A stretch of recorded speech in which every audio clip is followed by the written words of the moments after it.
The idea of the panel this afternoon was to look at how new technologies are disrupting finance, and how do CFOs, where obviously the majority of the audience here would fit into the finance department, and probably either you are a CFO or you work for a CFO, and how do those large companies and their finance teams choose which technologies to evaluate? And we've heard a lot at the conference about new things like blockchain and RPA and artificial intelligence and automation. So I'm keen to hear from from our CFOs who are actually having to do this rather than the vendors who are obviously selling it. How would you go about? Maybe I could start with you, Jaakko. How would you go about in Ilmarinen, how you would introduce new technology, and what sorts of experiences have you had so far? Well, happily, we are not a technology firm. We are mostly in asset management. But of course, there is a new tech there, and the kind of the phase which we see is that the costs are increasing all the time. We have to buy different applications from the Bloomberg and other asset management technology firms. And there's a huge cost inflation, and I think what it has caused is that this is a scale economies business, and you have to be a big asset manager to be a cost efficient. Okay, and are you finding that you mentioned cost, and you talked about the cost of the technologies? Yeah. Are you saying that the business case behind those investments is a challenging one for you in your industry to actually introduce some of this new technology? It is, yes, and the information is also, and I think there's in a provider side there is imperfect competition, and that I think puts together with the technological development that puts a huge cost pressure. So, but I think all the asset managers in the world are now in the situation where they need to check the costs and the fees. There is a huge competitive pressure on the fees also in asset management, which I think it will disrupt the business.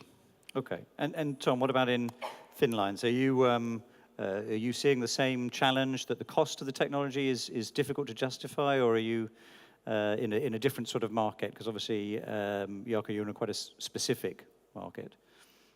Yeah, we have to understand that money is a scarce resource, so it have to be looked at first of all before the costs. That what type of process you are going to improve.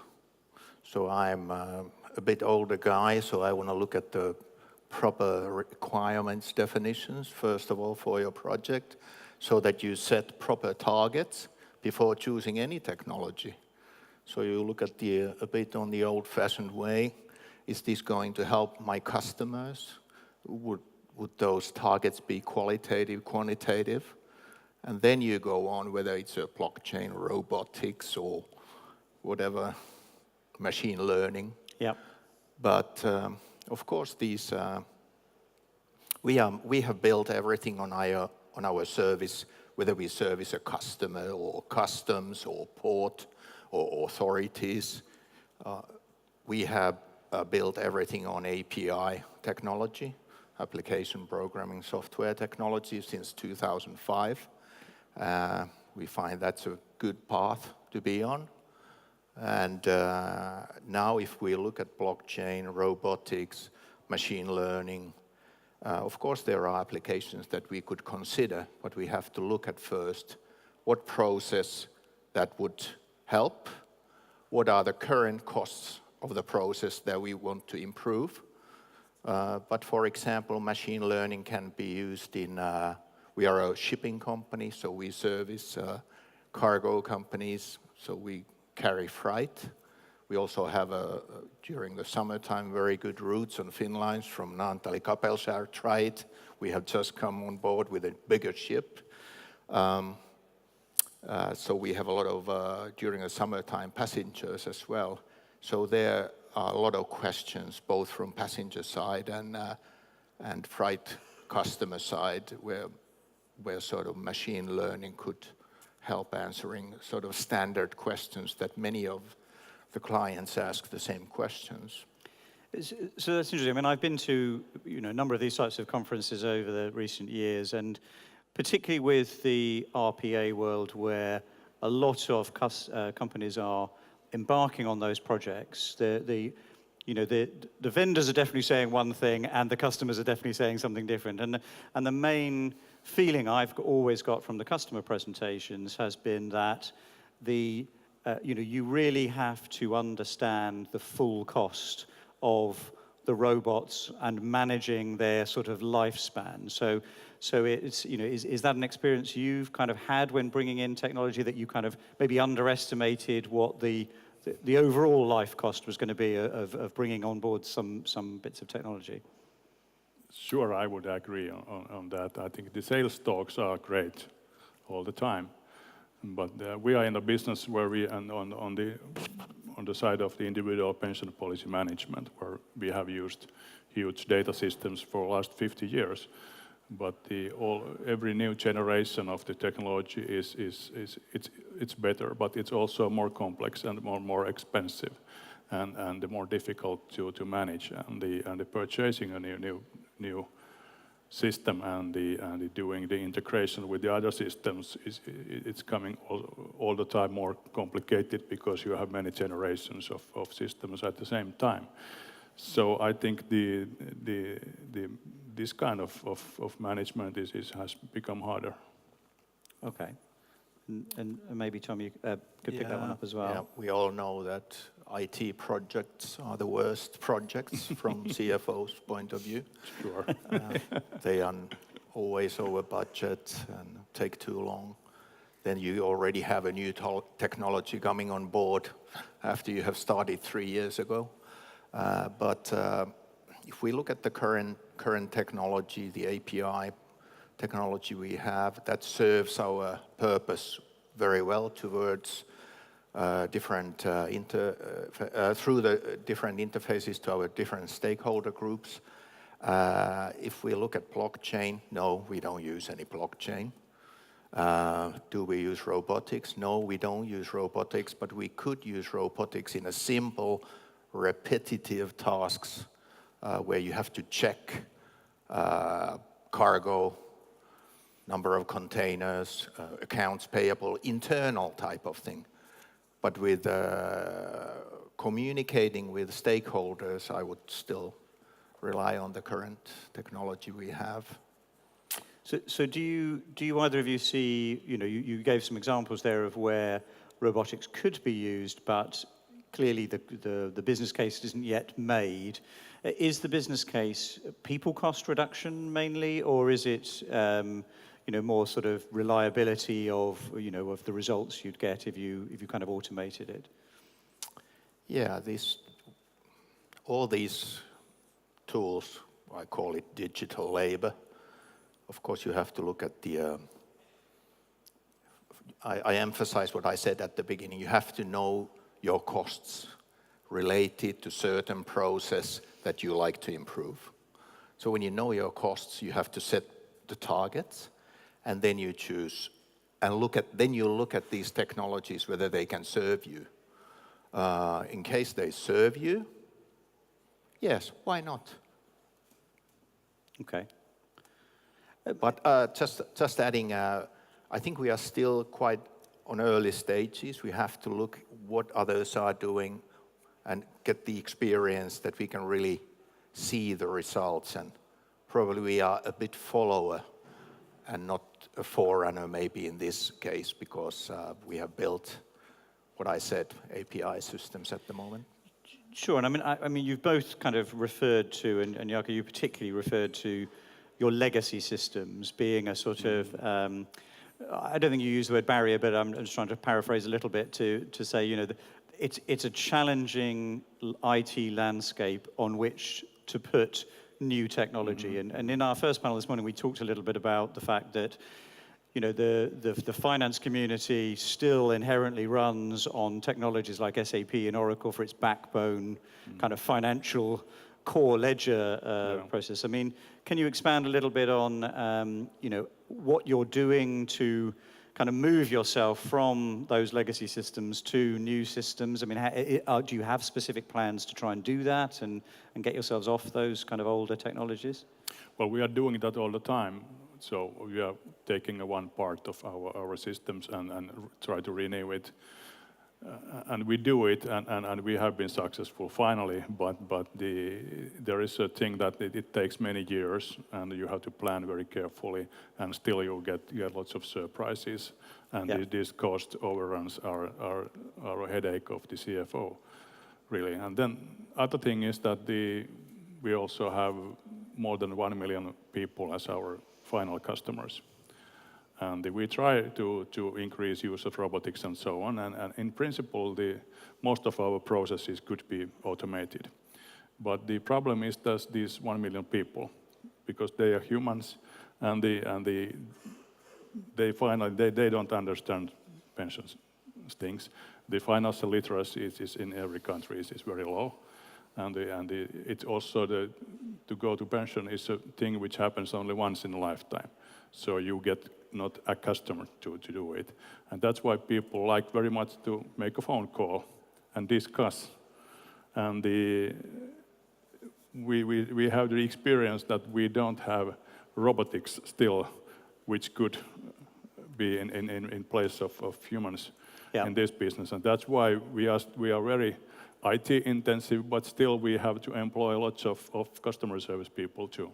Okay, yeah. I mean, that kind of makes sense. You're dealing with also a certain age of generation who is sort of using your services today. So, okay.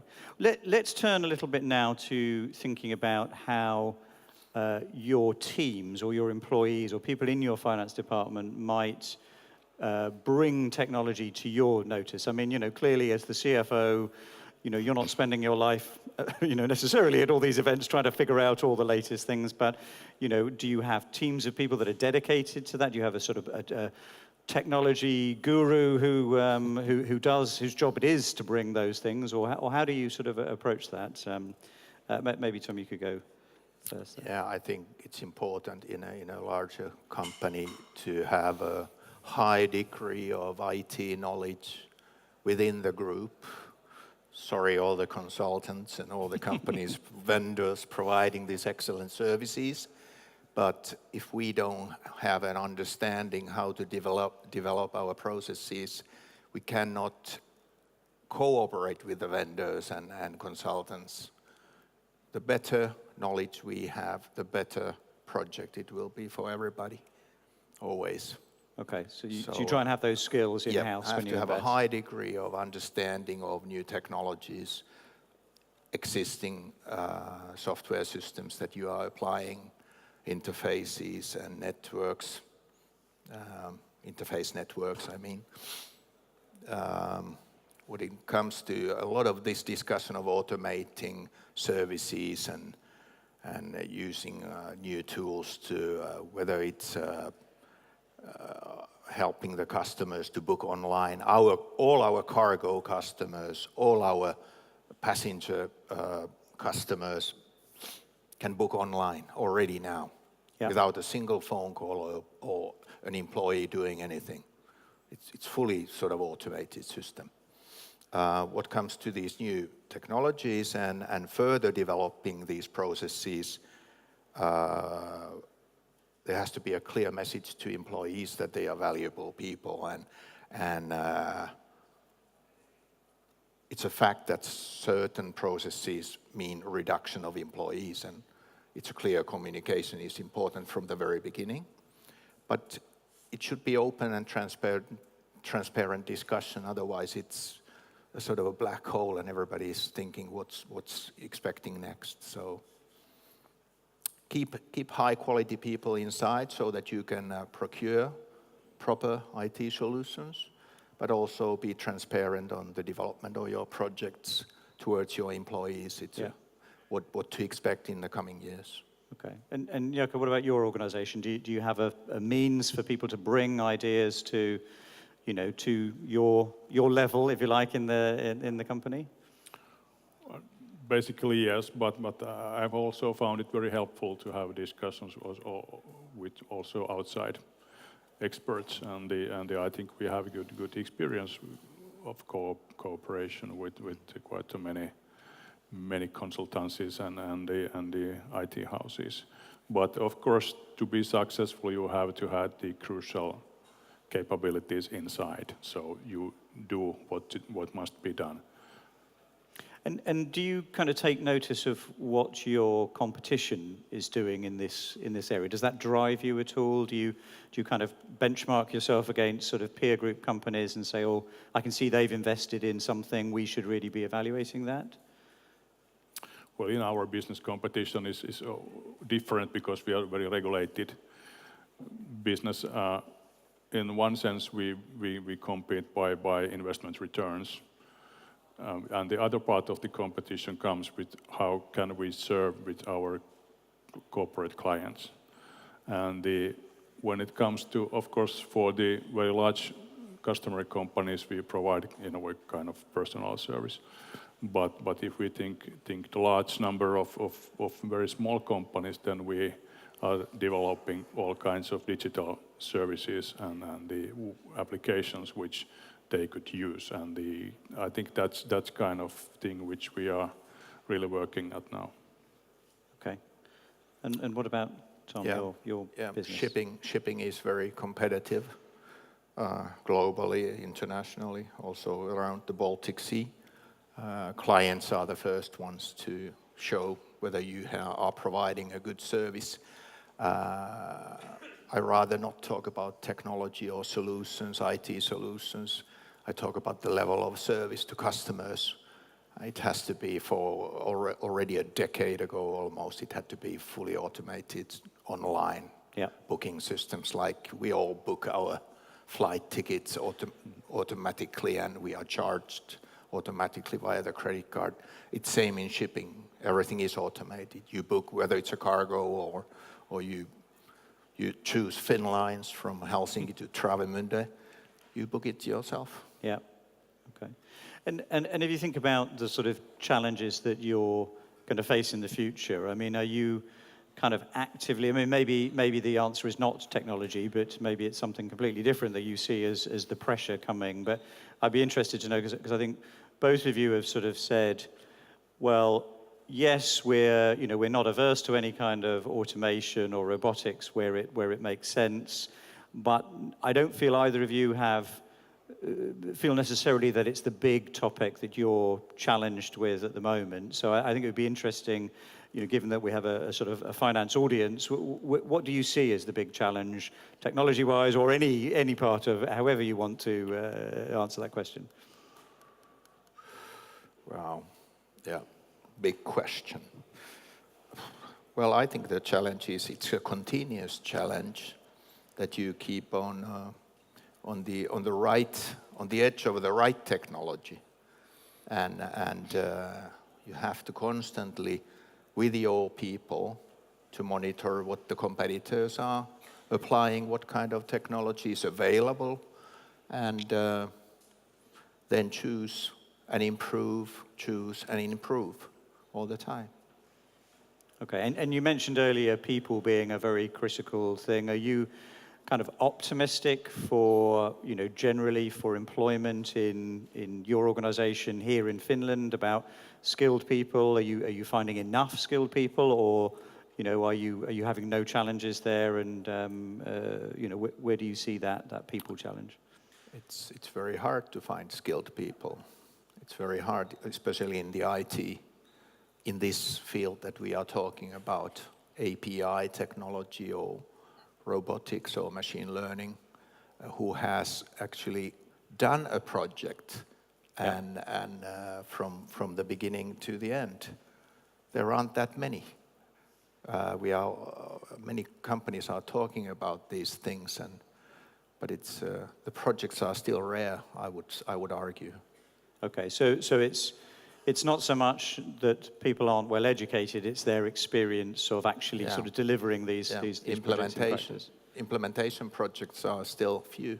Yeah. No, that's a valid and interesting point. What about yourself? Okay, I think our main challenges are related to IT. In short run, we have kind of integration challenge because we had a merger last year when we merged a smaller insurance company to us. And now we are working to integrate two different systems so they could work together so that the customers wouldn't notice anything. But if we look for longer to the future, I think there will be lots of cost pressure which is related to the asset management side. We have the aging population, which means that there is a constant pressure for higher pension premiums. And the one way to cut those cost pressures is to try to get, one is better investment returns, but other is to cut our running costs. And in our business is very much related to the technology because this is so IT heavy industry. And we have to find ways to get better robotics and use it more widely and get more efficient and better functioning IT systems. And would you say that, you both talked about sort of the scarcity of experienced resource. Is that a cost issue, as in if you had an unlimited budget, you could find those people, but they're very expensive? Or is it simply, even if you had the budget, you'd still struggle to find that level of experience in the marketplace? Yeah, I would argue the latter. Okay. Yeah. Yeah. And you've got the vendors here who are offering various different automation solutions. I mean, including ourselves. I'm putting my hand up as well. What message would you give to the vendors? So what do they need to do to help you solve this problem that you're very well articulating? Yeah, I think they need to first understand our special needs, and that takes time to study the customer needs or our needs in this case. It's difficult because we are not an ordinary company, but very, very special, and that's why also the vendors have to use quite a lot of time. Okay. Any advice for? I think Finland is in a forerunner in automation. In the automation part, we have automated long time ago, already since end of 90s and beginning of 2000. So on the automation side, we are probably the most developed country. Then we come to these robotics use, which I feel will be sort of simple, repetitive tasks where you can save manual labor and costs. We are not using, but I know several Finnish companies that are using. We could use, so we could look at it, I don't know. I gave an example of machine learning on customer service for cargo customers, passengers asking questions, different type of similar questions. Machine learning could be an application there. Yeah. Blockchain, what do I know about blockchain? Nothing. But I've understood that it's good for sort of documents, like we have bill of lading, which is the genuine document of the goods that you are delivering to another client. And the audit trail has to be sort of flawless. Yep. And you have to show the genuinity of the product that is being shipped or transported. And I know one of our competitors, I'm not going to mention the competitor, is using this type of have this type of project ongoing with a major IT company in the world. So that their activities will inevitably put pressure on you to at least evaluate this technology, but you're going to wait and see how successful they are. Yeah, we are on the edge of understanding and seeing whether we should jump into it or not. Automation is in every Finnish company, I would say, on a high level. Great. But these three new sort of machine learning, artificial intelligence type of solutions. Okay. Well, we're nearly out of time. Jaakko, last word from you about the future for your organization? As far as I have understood, I think the blockchain might be useful also, the idea. also to us. Okay, fantastic. Well, thank you both very much for coming up and giving up your time on the stage. Can we have a big hand for Tom and Jaakko here on the panel? Thank you. Yes, thank you. Thank you, Clive. Thank you.